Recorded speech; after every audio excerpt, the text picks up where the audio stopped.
Hi, it's Paul, and today I'm an old man with something that may be interesting.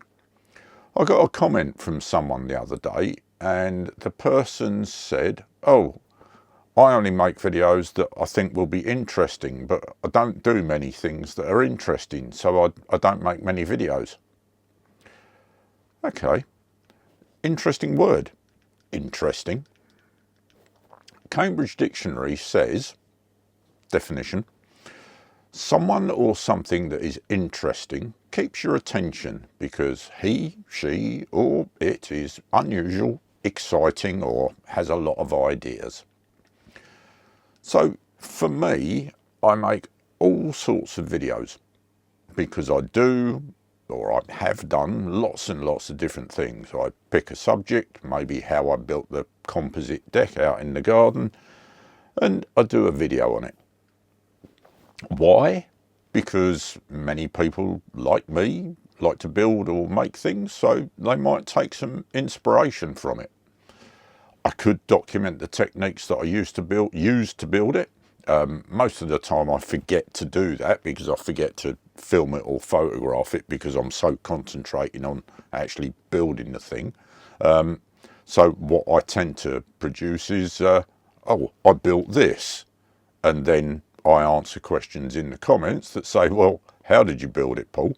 Anyway, that's me.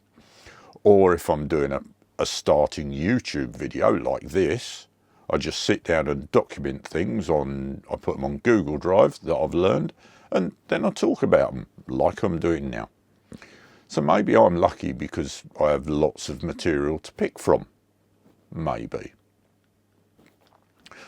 Going back to the definition, I think the key phrase for a creator, and definitely for the benefit of YouTube itself or any of the other platforms, is keeps your attention. Because keeping people's attention allows YouTube to serve up adverts, and if it can do that, YouTube's happy, and that's a good thing. But to go back to the commenter, what do you do if you don't do much that's interesting? Well, what's interesting? Directly to the commenter, you make videos, so you are a video creator, just like me. You have gone or are going through the process of learning YouTube, just like me, and all the other beginners. I'm sat here making videos about it, and some people seem to find that interesting. Just saying. I did a video the other day in which I said, don't make content, tell a story, be a storyteller. And if you watch people like Casey Neistat, who I've mentioned a few times before, they tell a story. There's a particular video I like of his about a fire hydrant. What could possibly be interesting about a fire hydrant? I'm not going to tell you. It's his story, so go and watch it. I'll stick a link in the description. To me, the fire hydrant, this is a personal thing, the fire hydrant in and of itself is an interesting story, but Casey enhances it. You also get the story of how he journeys there, how he can't find it at first, and so on and so forth. That's what he does in his videos. I would guess it's probably more difficult to break into that particular vlogging style approach, but maybe it isn't. I don't know. It's not something I tend to do. Casey's done it for a long time and is well practiced, but that doesn't mean it's impossible. So on the thought of, oh, I can't do something that other people have done, some of my videos are on me learning YouTube, like this one. There are thousands of hours of video on YouTube on how to start YouTube. And at times in the past I've thought, oh, there's no point in doing videos on that because nobody will watch.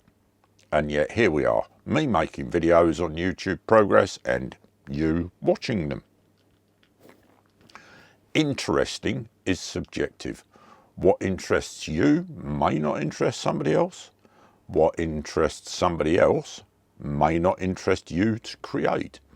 But if you tell the story in an interesting enough way, maybe that somebody else will say, do you know what? I never thought I would find that interesting, but now I do. I watch a channel called Mr. Hughes. Joe Hughes repairs tanks.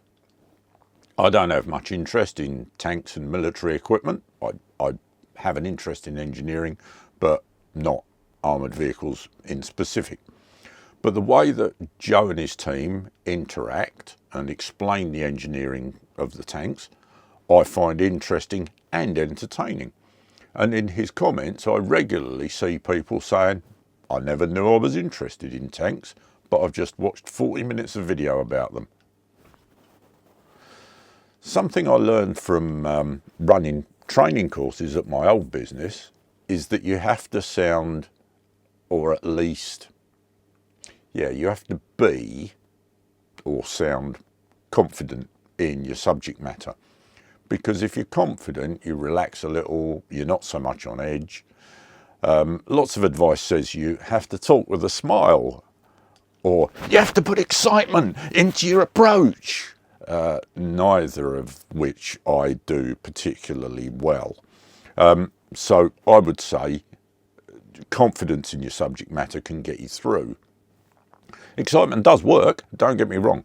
If you want to see excitement in action, watch a video from Francis Bourgeois, and he talks about trains. I never would have said I could watch a video about trains, but Francis gets me every time.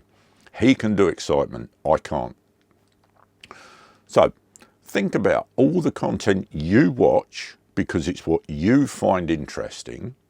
Consider what it is about the way the presenter makes the video that keeps you watching, keeps your attention, and then work on those skills in your own content.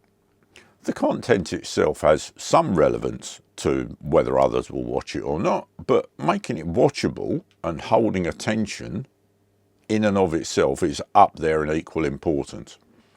If you're still watching this video now, how have I held your attention? Hope that helps. See you again. Bye.